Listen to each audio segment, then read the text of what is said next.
तो दोस्तों इस समय आप जो ये वीडियो देख रहे हो ये यूरोप से निकलकर सामने आए हैं। जी हाँ, यूरोप के इस समय ये हालात हैं, लगभग आधे से ज़्यादा यूरोप ठप पड़ चुका है।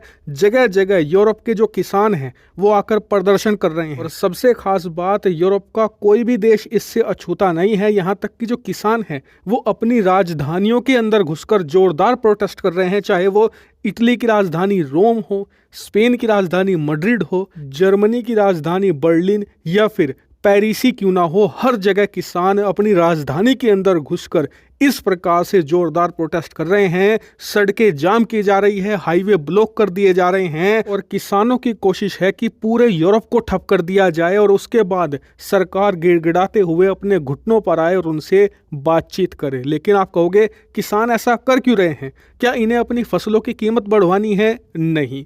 क्या इन्हें भी एमएसपी चाहिए? नहीं। क्या इन्हें सरकार से सब्सिडी चाहिए? नहीं। तो फिर कारण क्या है? तो कारण अब से 2 दिन पहले मैंने आपको बता दिया था, यूरोप के रेडिकल इन्वायरमेंटलिस्ट यानी कि कट्टर पर्यावरणवादी, उन्हीं की वजह से ये जोरदार प्रोटेस्ट किए जा रहे हैं। ऐसा क्यों? तो मैं आपको ये पूरा मामला विस्तार से बताता हूं। तो दोस्तों हुआ ये है कि पिछले कुछ सालों से यूरोप के अंदर जो पर्यावरण वाले लोग थे, जो असल में पर्यावरण बचाना चाहते थे, वो खत्म हो चुके हैं और कमान अब आ चुकी है कट्टर पर्यावरणवादियों के हाथ में, जो बहुत ही ज़्यादा रेडिकल हैं। उदाहरण के लिए जो पहले यूरोप में प्रोटेस्ट हुआ करते थे पर्यावरण बचाने के, तो उसमें होता यह था कि बड़ी बड़ी रैलियां निकाली जाती थी, लोग हाथों में बैनर लेकर सरकार के सामने प्रदर्शन किया करते थे। लेकिन अब ये यूरोप में बदल चुका है।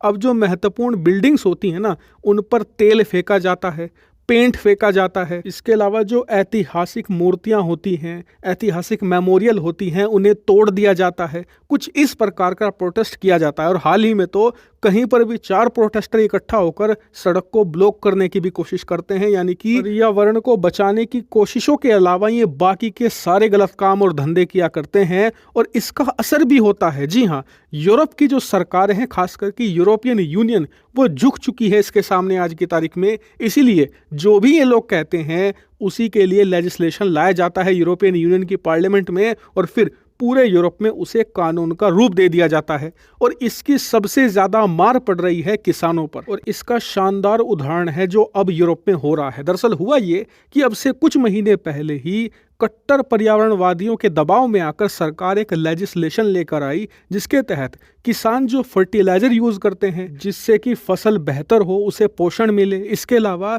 जो पेस्टिसाइड यूज किए जाते हैं खरपतवार को मारने के लिए, इसके अलावा कीड़े मकोड़ों को फसल से दूर करने के लिए, उनमें से बहुत सारे जो पेस्टिसाइड थे उन्हें या तो बैन कर दिया गया या उनके इस्तेमाल पर लिमिट लगा दी गई। इसके अलावा कई फर्टिलाइजर्स थे, उन्हें भी टारगेट किया गया। अब ये कानून देखकर यूरोप के किसान भड़क गए। उनका कहना यह था कि इसे लाने से पहले हमसे कोई सलाह नहीं ली गई, हमसे कोई किसी प्रकार का मशवरा नहीं किया गया और सबसे बड़ी बात, इनके इस्तेमाल ना करने से हमारी फसल का उत्पादन घटेगा। ऐसे में हमें कंपनसेशन मिलना चाहिए, मुआवजा मिलना चाहिए, उस पर भी कोई बात नहीं की गई। और इसीलिए सबसे पहले फ्रांस में जोरदार किसानों का प्रोटेस्ट स्टार्ट हो गया अब से 1.5 महीना पहले। फिर अब से 20 दिन पहले ये प्रोटेस्ट पास में नेदरलैंड पहुंचा, बेल्जियम पहुंचा, फिर स्पेन तक पहुंच गया। उसके बाद तो जर्मनी, इटली, हर एक देश में ये प्रोटेस्ट शुरू हो गए और इन प्रदर्शनों का असर ये हुआ है, आप अपनी स्क्रीन पर देखिए, यूरोपियन यूनियन की जो पार्लियामेंट है उसने फिलहाल के लिए इस लेजिस्लेशन को होल्ड पर डाल दिया है। लेकिन किसान अब भी पीछे हटने को तैयार नहीं है। इनका कहना है कि इस कानून को पूरी तरीके से स्क्रैप किया जाए, क्योंकि होल्ड पर इसे इसलिए डाला गया है कि जब किसानों का प्रदर्शन शांत हो जाएगा ये दोबारा फिर से इसे चुपचाप पास करवा देंगे। इसीलिए किसान चाहते हैं कि इस लेजिस्लेशन को बर्खास्त ही कर दिया जाए और इस वजह से पूरे यूरोप में इस समय कोहराम मचा हुआ है। पॉलिटिशियन भी जबरदस्त दबाव में हैं, क्योंकि उन्हें पता है कि इस पूरे मामले की वजह से किसान तो उनसे नाराज हैं ही, साथ ही किसानों के प्रदर्शनों की वजह से जो लंबे लंबे ट्रैफिक जाम लग रहे हैं, आम जनता परेशानी झेल रही है, वो भी नाराज है। इस वजह से जो आज की तारीख में सत्ताधारी पार्टियां हैं तमाम यूरोप के अंदर, सारी की सारी टेंशन में है कि कैसे इस मामले से निपटा जाए। हालांकि इस मामले पर जो भी अपडेट आएगी सबसे पहले यही मिलेगी और आप इसीलिए चैनल को सब्सक्राइब कर लेना।